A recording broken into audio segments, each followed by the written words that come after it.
Amigas y amigos, a partir de este momento comienza Valores Venezolanos, un programa de historia y opinión jurídica.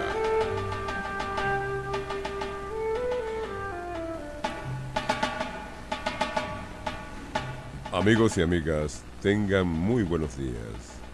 Es para mí un inmenso placer estar una vez más con todos ustedes, con motivo de llevarles un programa de corte histórico y legal, afianzado en la opinión de representantes calificados en el área histórica y jurídica, que tendremos como invitados. Es muy halagador hoy. Vamos a tener un aprendizaje o un recuerdo para aquellos que ya lo han leído. Ahí están las llamadas, muchas gracias. Vamos a comenzar con el recuerdo de Lope de Aguirre, mejor conocido como el Tirano Aguirre. Y posteriormente, uno que jamás ha de faltar en texto en ningún hogar, como es el Don Quijote de la Mancha, de Miguel Cervantes y Saavedra. Vamos a dar comienzo con el doctor César Pérez Guevara y el Lope de Aguirre, mejor conocido como el Tirano Aguirre. Muy buenos días, mi estimada audiencia. Hoy estaremos conversando, tal cual como lo ha dicho el doctor César Pérez Barreto, de Lope de Aguirre, esta paradójica figura llamado también el Tirano Aguirre, y después de Don Quijote de la Mancha. No obstante, como conversábamos el martes pasado, queremos conseguirle lo útil a la historia. No queremos tener sencillamente personajes estáticos, analizados a la vista de un punto social totalmente distante en el cual ellos habitaron, lo cual evidentemente haría que cayéramos en anacronismos innecesarios. En virtud de esto, vamos a poner en contexto al Tirano Aguirre antes de comenzar a hablar de él. Hablemos de lo que fue la conquista de América, eso sí, desde el punto de vista del conquistador. Hemos escuchado, visto y sido bombardeados realmente en los últimos años con el punto de vista del indígena, y hemos olvidado qué pasaba en España, qué pasaba con la civilización que al final se hizo más fuerte y logró conquistar todo el continente. No es poca cosa, amigos míos. Hablamos de todo lo que hoy en día conocemos como América, más allá de con cuál corona después se haya quedado la primacía sobre el continente. Hablamos de un extenso y vasto territorio, y veremos que no fue tan sencillo. Entonces, comencemos a hablar de la conquista de América, particularmente de nuestra Venezuela, desde el punto de vista del conquistador. En su tercer viaje, Cristóbal Colón tocó en la parte oriental de Venezuela, llamándola Tierra de Gracia. Esto fue el 1 de agosto de 1498. No obstante, la primera expedición que recorrió nuestras costas fue la que, al mando de Alonso de Ojeda, quien era natural de Cuenca, salió del puerto de Santa María en el mes de mayo del año siguiente. Cabe resaltar que con Ojeda navegaba nada más y nada menos que el florentino Américo Vespucio, quien dejaría su nombre al continente. Las naves españolas reconocieron las islas de Trinidad y Margarita, el Golfo de Paria, las playas de Barlovento, y entraron luego en el golfo llamado hoy Golfo de Venezuela, y posteriormente en el lago de Maracaibo. Fue en estos parajes donde Ojeda vio habitaciones de indios sobre pilares plantados en el agua, y les dio el nombre de Pequeña Venecia, que para algunos es un nombre despectivo, y pasó a ser el nombre de nuestro país, Venezuela. ¿Por qué es considerado un nombre despectivo? Para la lengua castellana, esta partícula o terminación, el suela, se lleva por lo general para una palabra deformarla o ponerla desde el punto de vista vulgar. Esta es la razón por la que a referirnos a una mujer de moral dudosa decimos mujerzuela. En efecto, pareciera el hecho de que los españoles en un primer momento llamaran Venezuela para referirse a una Venecia de poca monta. No obstante, estamos hablando de hace 500 años, estimados oyentes. Esto no guarda relación alguna con el bello país que tenemos y con lo que la palabra Venezuela debe significar para nosotros. Es como el ser humano afronte la palabra, lo que la palabra va a significar, y nunca al contrario. No podemos dejar que un origen dudoso sea una estigmatización para lo que Venezuela está destinada a ser. Y para eso trabajamos todos los días los que nos levantamos tan temprano, para lograr un buen futuro para esta nación. Entonces, una vez aclarado el punto acerca del nombre, que realmente tiene bastante discusión desde el punto de vista doctrinario, y dado nuestro punto de vista, prosigamos en lo que fue la conquista de América, desde el punto de vista del conquistador.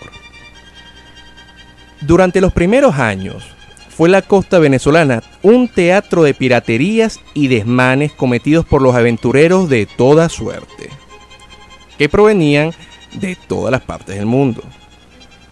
Estos se propusieron al principio, es decir, los conquistadores, a explotar la pesca de perlas en la isla de Margarita y de Cubagua.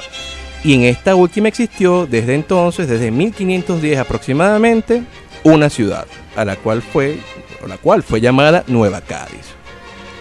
Posteriormente estos mismos buscaron el beneficio de minas. Asimismo, posteriormente viene la época de la conquista de Oriente. Imagínense estos españoles que vienen a enfrentarse con un clima que no conocían, con unos parajes totalmente desconocidos para ellos y con tribus de indígenas que estaban totalmente dispuestos a defender lo suyo. Entonces, evidentemente, la conquista de Oriente fue tan cruenta como también fue la conquista de Caracas. Esto en virtud que los indígenas exasperados empeñaron la lucha contra los invasores, destruyendo sus establecimientos, asesinando a los misioneros y emponzoñando las aguas. En virtud de todo este proceso de los indígenas resistiéndose al español, la corona mandó nada más y nada menos que a Castillón, quien llegó con 5 carabelas y 300 soldados. Este nuevo jefe estranguló o empaló a los cabecillas rebeldes y fundó la ciudad de Nueva Córdoba, que luego tomó el nombre de Santa Inés de Cumaná. Subsiguientemente, en el año de 1527, el capitán Juan de Ampíes, quien fue enviado por la audiencia de Santo Domingo, fundó la ciudad de Santa Ana de Coro. Y al año siguiente, don Carlos V dio en arrendamiento gran parte del territorio de Venezuela, de lo que habían conseguido conquistar nada más y nada menos que a los bélsares, quienes eran los banqueros de Augsburgo y eran nada más y nada menos que sus prestamistas. Mientras pasaba todo lo que es la fundación de la ciudad, de la extracción del oro, España empieza a tener mucho más territorio gracias a estas provincias ultramarinas. Se batallaba duramente en el centro de lo que hoy conocemos como Venezuela, donde caciques épicos se defendían de los invasores. La lucha del Gran Guaycaipuro contra los más esforzados capitanes, a quienes estuvo largo tiempo en jaque y aún derrotó varias veces, nos demuestra el más bello ejemplo del valor y tenacidad de los indígenas venezolanos. De hecho, en medio de continuos combates y bajo el gobierno de don Pedro Ponce de León, en 1567, Diego de Lozada fundó a nuestra querida Santiago de León de Caracas, en el sitio donde antes Rodríguez Suárez levantara su villa de San Francisco.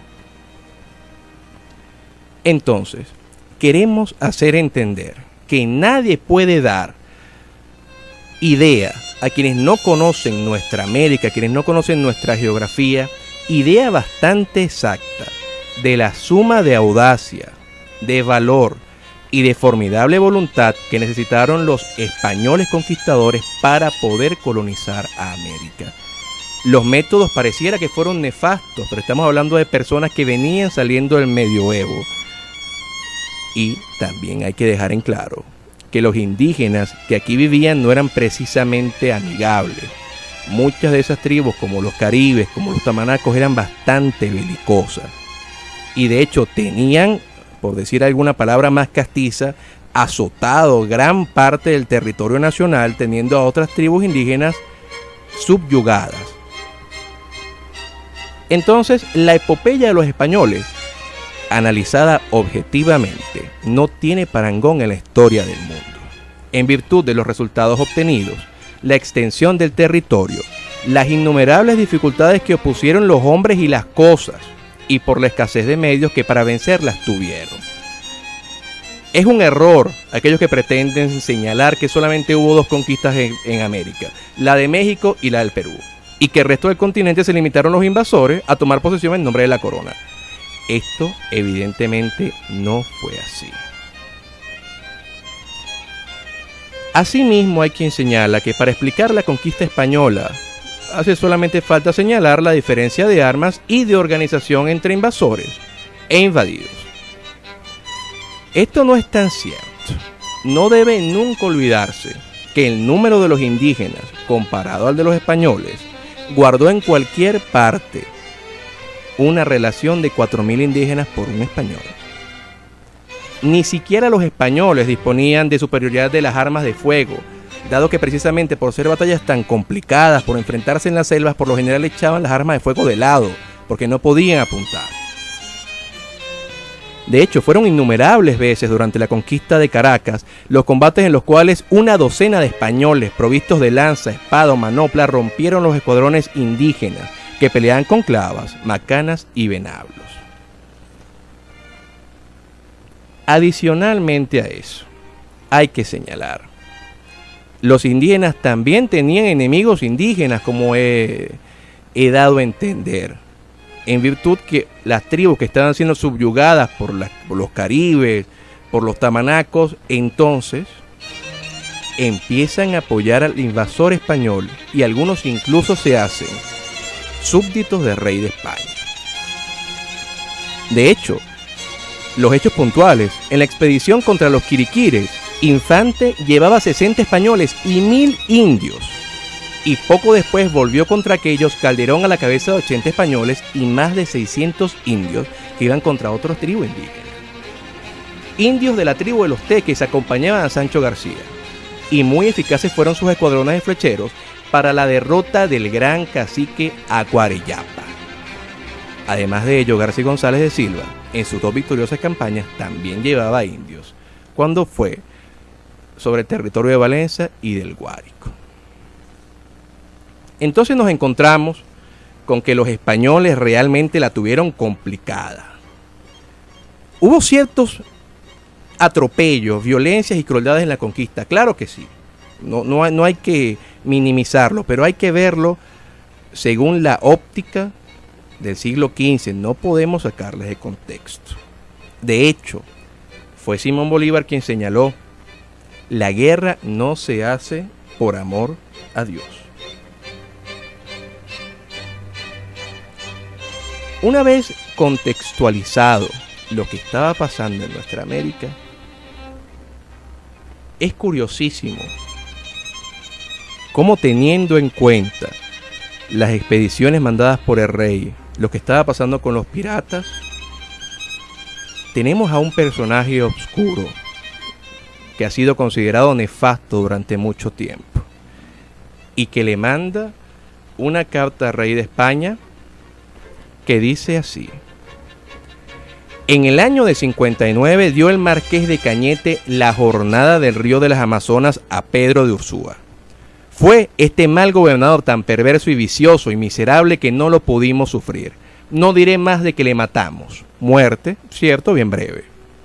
Y luego a un mancebo caballero de Sevilla, llamado don Fernando de Guzmán, le alzamos por nuestro rey, y le juramos por tal, como tu real persona verá por las firmas de todos los que en ellos nos hallamos, que quedan en la isla de Margarita, en estas Indias. Y a mí me nombraron su maestre de campo, y porque no consentí en sus insultos y maldades me quisieron matar, y yo maté al nuevo rey, y al capitán de su guardia, y al teniente general, y a 4 capitanes, y a su mayordomo, y a su capellán clérigo de misa, y a un almirante, y a 2 alférez, y a otros 6 aliados suyos. Y con intención de seguir la guerra adelante y morir en ella por las muchas crueldades que tus ministros usan con nosotros, nombré de nuevo capitanes y sargento mayor, y quisieronme matar, y los ahorqué a todos.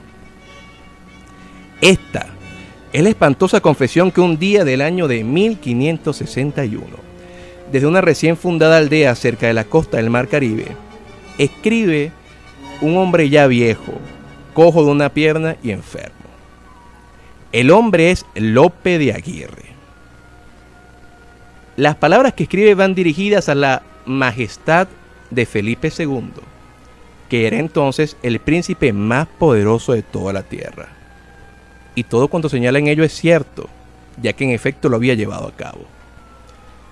No ha habido en toda la extraordinaria historia de la conquista de América, que ya hemos dejado entrever, por los españoles una aventura más temeraria y pavorosa que la que en esas breves palabras resumió su propio autor. Ni ha habido entre todos los hombres que recorrieron y sojuzgaron las inmensas tierras del Nuevo Mundo una figura más compleja, vigorosa y asimismo trágica que la de aquel personaje que con tanto sentido de lo dramático, de lo histórico y de lo mágico firmó su carta de desesperado para el rey español, con este gran nombre, Lope de Aguirre el Peregrino. Su nombre y sus hechos llegaron a ejercer una verdadera fascinación trágica. Los pueblos quedaban abandonados de sus pobladores, la gente se santiguaba al nombrarlo. En el istmo de Panamá, donde estaban apercibidos para combatirlo, si llegaba, una falsa alarma produjo una verdadera catástrofe por causa del desconcierto y del terror que su nombre inspiraba. Todavía, después de muerto, se le seguía temiendo. Y aún hoy en día, en el siglo XXI, su nombre está asociado a muchos temores supersticiosos de los lugares por donde pasó. Su vida se compone fundamentalmente en 2 partes. Los primeros 30 años de su vida, en los cuales estuvo en España, y no tenemos ningún relato histórico que señalar de él, y posteriormente, cuando viene a América. Cuando él pasa ya de los 50 años, que es una edad muy avanzada para esa época, Tirano Aguirre o Lope de Aguirre empieza a levantar comentarios. Las más de la gente lo llamaban el viejo Aguirre, y los que le eran más cercanos, para darle un tratamiento afectuoso, lo llamaban padre. Y es entonces cuando, como una súbita llamarada, en el escaso lapso de un año, su vida alcanza la legendaria plenitud de una realidad sobrenatural y concluye. Evidentemente, el tirano Aguirre se levanta contra la corona. Quiere tomar el reino del Perú y volverlo un reino autónomo. Le declara la guerra al rey y pretende, atravesando el río Orinoco, atravesando el río de las Amazonas, bordear todo el continente americano, como en efecto lo hizo, llegar a la isla de Margarita y posteriormente ir con sus marañones, como les señalaba, como los llamaba, a tomar el reino del Perú. No obstante, es evidente que a pesar de todos los homicidios que cometió en sus propios hombres, estos, por miedo a Dios, por miedo a la corona católica, temen separarse de la corona española. Y entonces empiezan a desertar. Desertar y decirle sus planes a los funcionarios reales.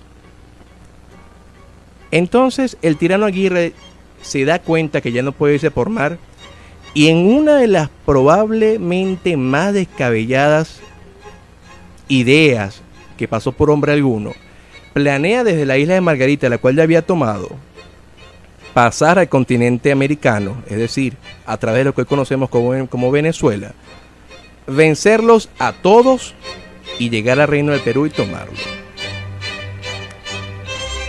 Esta, si podemos decirlo, hazaña llega a su fin cuando el tirano Aguirre es rodeado en Barquisimeto. y sigue peleando con una fortaleza tal que no parece de un hombre de su edad. Sin embargo, en toda esta aventura, en toda aquella loca trama, el tirano Aguirre lleva siempre a su hija Elvira consigo, sin desampararla un momento. Siempre la colmaba de cariños y cuidados, mientras los demás los trataba con la ley del acero. Y lo más paradójico de su historia es que esta hija que quería tanto, en las horas más difíciles, cuando claramente considera que ya todo está perdido, mientras ella reza, la confronta y le dice: no serás más la cama de ningún bellaco. La apuñala y la mata.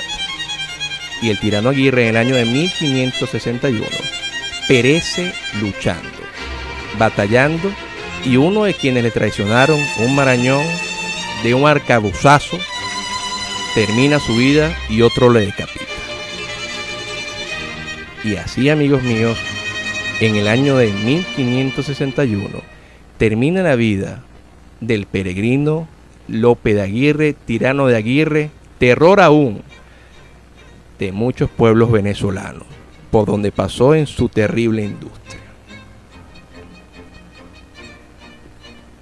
De este modo, una vez que hemos explicado cómo fue la conquista de América y cómo un conquistador pensó diferente y quiso separarla, vamos a entrar a hablar de quien probablemente sea mito o realidad, pura literatura o resabios de un hecho histórico, de Don Quijote de la Mancha. Es por todos conocido la historia del noble hidalgo, escrita por Don Miguel de Cervantes y Saavedra. Nadie puede olvidar su inicio en un lugar de la Mancha de cuyo nombre no quiero acordarme, vivía un hidalgo. Y así va contando Miguel de Cervantes y Saavedra las peripecias de Alonso Quijana, hasta llegar a su fin. Entre tantas de las bellas frases que Don Quijote nos trajo, está aquella maravillosa de: no, Sancho, no hay quien tiene más, hay quien hace más.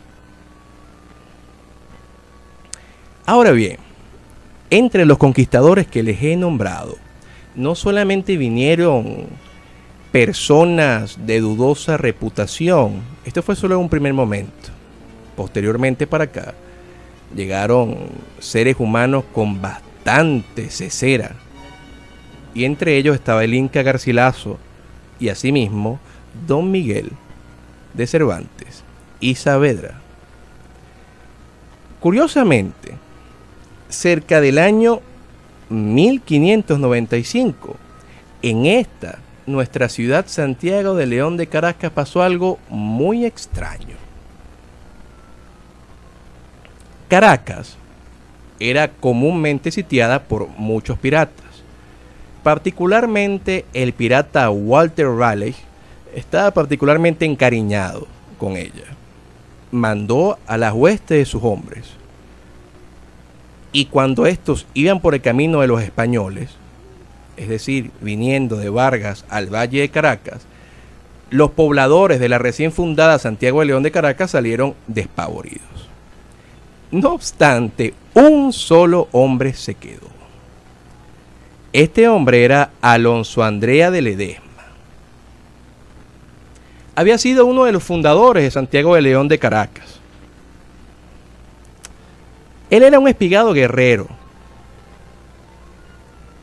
Y hay quienes dicen que en sus últimos días seguía manteniendo tales valores de valentía y de coraje que no estaba con mucha sanidad mental. Sin embargo, estos principios eran grandísimos y eran admirables por la gente. Entonces, cuando llegan estos piratas, en este año de 1595, comandados por Preston, quien era el lugarteniente de Walter Raleigh.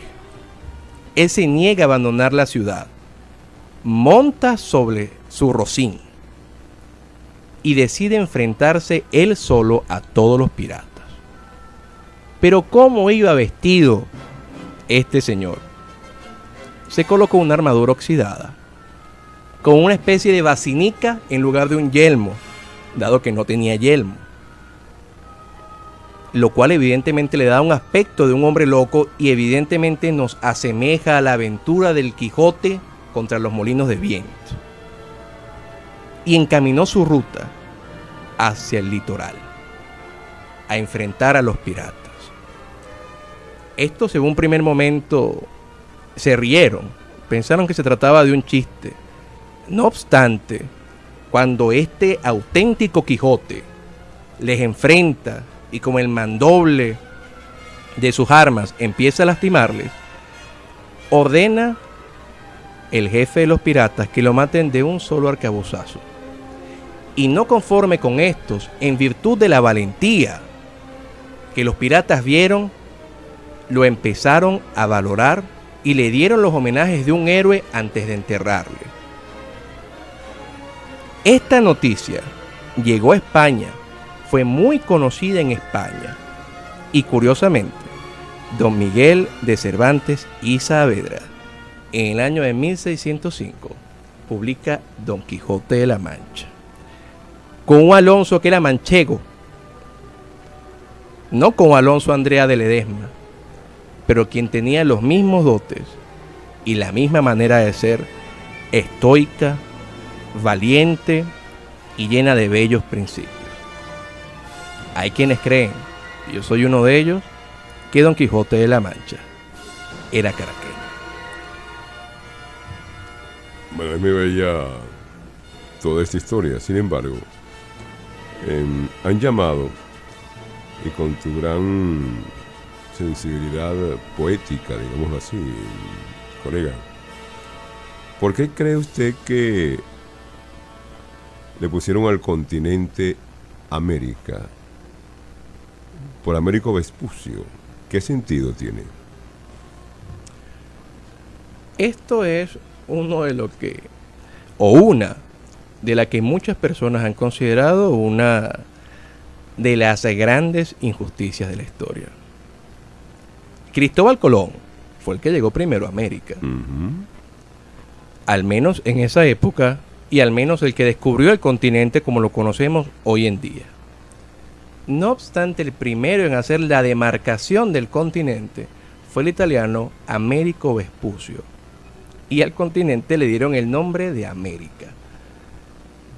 En el siglo XVIII y XIX, aunque principalmente en el siglo XVIII, estos ilustrados americanos intentan de alguna manera alivianar esto que ellos consideran un error histórico, y Miranda planea hacer una república con el nombre de Colombia, lo cual posteriormente Bolívar concreta en la República de Colombia, que se fue desmembrando y actualmente hoy en día solamente es lo que conocíamos como la Nueva Granada. De todo esto hablaremos en programas posteriores, siendo que ya el tiempo una vez más nos apremia. Amigos míos, para mí ha sido un gran placer hablar con ustedes hoy. El jueves, no lo olviden, tendremos aquí en el Día del Abogado al doctor Roberto Jun Cavalieri. Muchas gracias.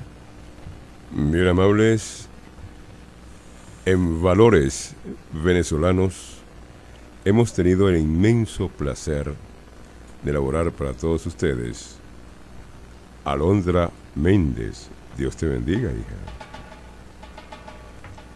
En los comentarios, historias, realidades o mitos, el doctor César Pérez Guevara. Quien presentó para ustedes, doctor César Pérez Barreto.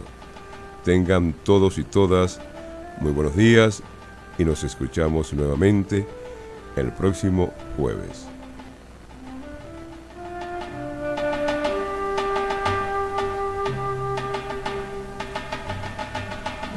Esto fue Valores Venezolanos, un programa de historia y opinión jurídica. Nos reencontramos en una próxima emisión a través de Radio 1, la radio que uno quiere.